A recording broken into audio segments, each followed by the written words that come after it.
Le clarias africain, domestiqué pour la première fois vers 1970 en République centrafricaine, connaît un succès spectaculaire en Asie, en Amérique latine et même en Europe, où il a été introduit pour ses hautes performances en pisciculture. En Afrique, où il est également fort apprécié, sa production en pisciculture reste limitée à quelques centaines de tonnes. Le manque de maîtrise de la production d'alevin en freine en effet le développement. Il est pourtant assez facile, avec les moyens artisanaux locaux, d'assurer une production régulière d'alevin de clarias, ce qui devrait permettre l'essor de la production de cette espèce sur son continent d'origine. Pour y arriver, nous allons voir la manière de sélectionner de bons géniteurs, de prélever les hypophyses et les testicules, d'injecter les femelles, de fertiliser les œufs et d'alimenter en temps voulu les larves et les alevins.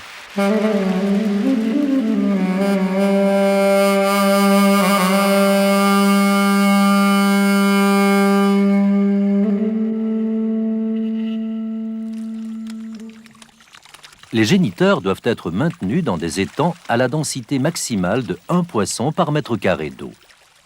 On les nourrit quotidiennement avec un mélange de sous-produits agricoles, secs ou en pâte humide, contenant 35 à 40% de protéines digestibles. Les géniteurs à peine âgés d'1 an et ayant un poids de plus de 300 grammes sont généralement arrivés à maturité. Leur sexe est facilement déterminé grâce à la forme de la papille génitale. Elle est conique chez le mâle et arrondie chez la femelle. Les femelles sont également sélectionnées sur base de la rondeur de leur ventre. Celui-ci nous renseigne sur le bon développement des ovaires. À une température supérieure à 23 degrés Celsius, la reproduction artificielle peut être pratiquée toute l'année. Une même femelle peut pondre toutes les 6 semaines.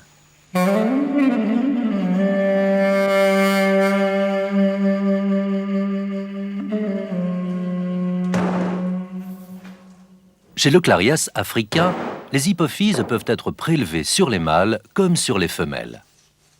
Toutefois, on préférera réaliser cette opération sur les mâles qui, de toute façon, seront sacrifiés pour l'extraction de leurs testicules.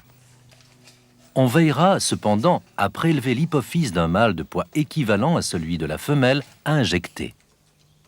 Après avoir tué le donneur, on lui coupe la tête. On sépare ensuite la mâchoire inférieure du reste de la tête. Au milieu de la partie dorsale de la bouche, on ouvre le palais au moyen d'un sécateur.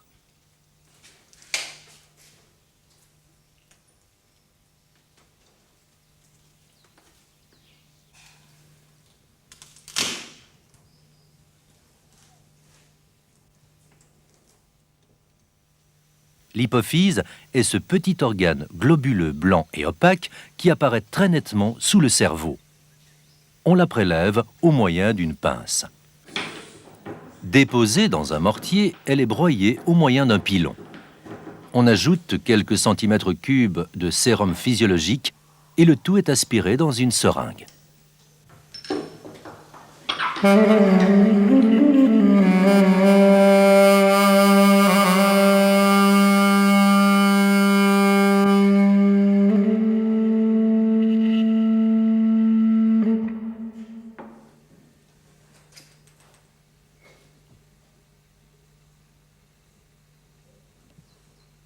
L'hypophyse, ainsi prélevée, est injectée dans le muscle dorsal de la femelle sélectionnée.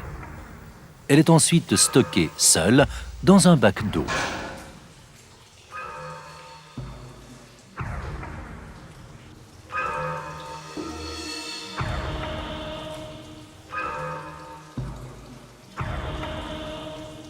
À une température de 24 degrés Celsius, la maturation finale des ovaires se réalise dans les 12 heures qui suivent l'injection.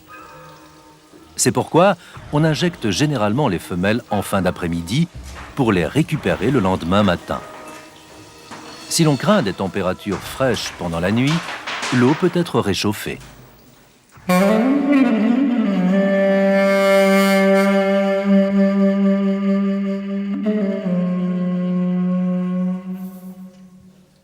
La cavité abdominale du mâle est ouverte à partir de l'anus.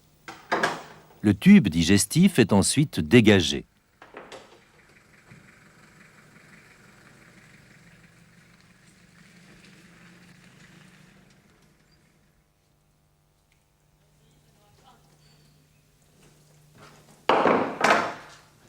Les deux testicules sont disposés de part et d'autre de la colonne vertébrale.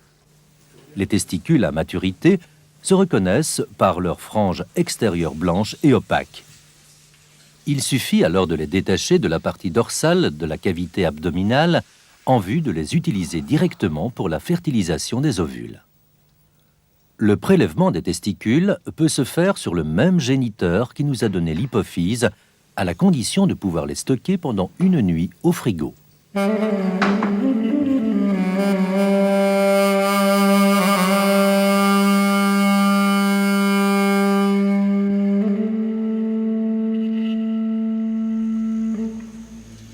Le lendemain de l'injection, la femelle est retirée de son bac de stockage. On l'emballe dans un linge propre et sec. Une pression ferme et continue avec les doigts le long des ovaires provoque un jet d'ovules que l'on collecte dans un petit bassin. Les œufs mûrs sont plus ou moins transparents, assez petits et au nombre d'environ 600 par gramme. À pleine maturité, une femelle peut produire une quantité d'ovules équivalente à 20% de son poids. Une femelle d'1 kg peut donc produire 60 000 ovules. Pour fertiliser par le sperme du mâle les ovules récoltés, on découpe les testicules. On les presse ensuite de façon à mettre la laitance en contact avec les ovules.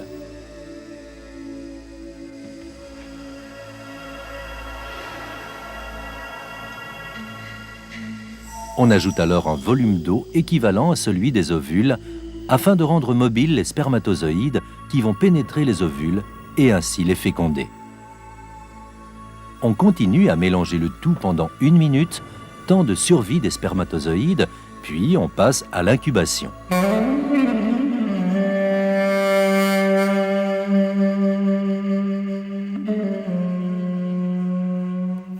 Au contact de l'eau, les œufs fécondés gonflent rapidement et deviennent collants.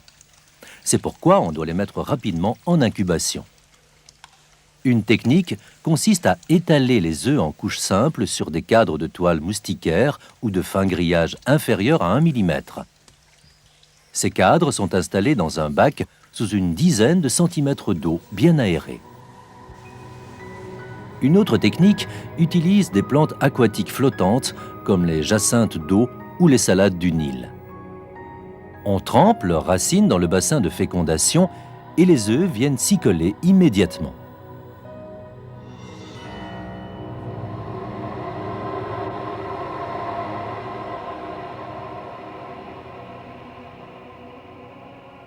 Il suffit ensuite de placer les plantes dans un récipient contenant de l'eau bien aérée ou dans un appât maintenu en étang pour assurer le bon développement des embryons.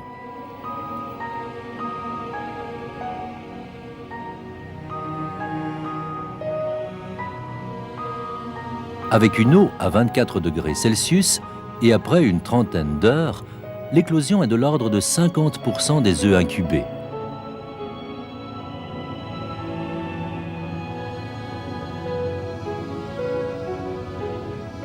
Pour éviter la pollution de l'eau par le pourrissement des œufs non éclos, on veillera à retirer les substrats d'incubation, cadres grillagés ou plantes flottantes, 2 jours après leur installation.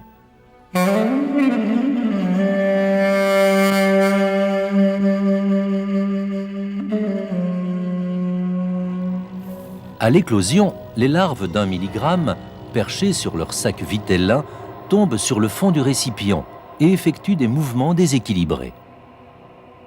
Après 2 ou 3 jours, le sac vitellin se résorbe et les larves cherchent une nourriture vivante. Il faut alors les alimenter 2 à 3 fois par jour avec du zooplancton vivant. On le récolte dans des étangs fertiles au moyen d'un filet à plancton à maille de 100 microns.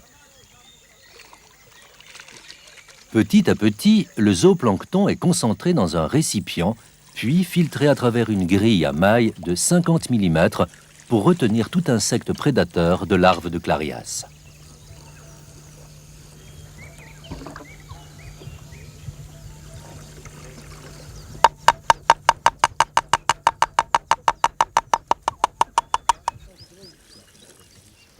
On peut alors déverser cette masse vivante de zooplancton dans le bac à larves de Clarias, qui s'agite rapidement pour le déjeuner.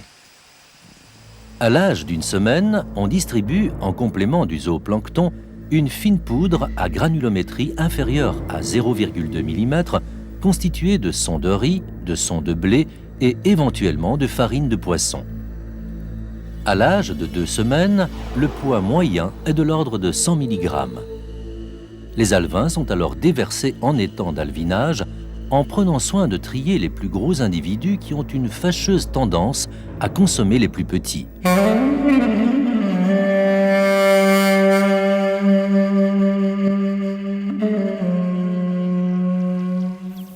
D'une surface de 2 à 5 ares et d'une profondeur maximale d'1 mètre, l'étang d'alvinage est entouré d'une clôture grillagée. Elle empêchera la pénétration des grenouilles qui sont de grandes prédatrices d'alevins. Préalablement asséché, l'étang est fertilisé puis rempli d'eau pour permettre le développement de plancton. Quelques jours plus tard, les alevins de Clarias sont déversés en respectant une densité de 20 à 100 individus par mètre cube. On les alimente maintenant 2 fois par jour, toujours avec du son de riz ou de blé et éventuellement avec de la farine de poisson, mais à granulométrie inférieure à 0,5 mm. La quantité distribuée est de l'ordre d'1 demi-kilo par jour et par art. Cette ration s'accroît de 50% par semaine. Après 1 mois, on récolte les alevins qui ont atteint un poids moyen d'environ 2 grammes. Ils peuvent alors être vendus à des pisciculteurs pour être élevés pendant environ 6 mois jusqu'à atteindre le poids commercial de 300 grammes. Vu les différences de croissance entre individus, il est souhaitable d'effectuer régulièrement des pêches à la senne pour séparer les plus gros individus. Ceux-ci, en consommant les plus petits, augmentent fortement la mortalité par cannibalisme. Dans les étangs mal protégés, on constate à la récolte une forte quantité de têtards et de grenouilles qui nuisent à la production d'alevins. Les grenouilles en consomment beaucoup. Quant aux têtards, ils entrent en compétition pour la nourriture distribuée.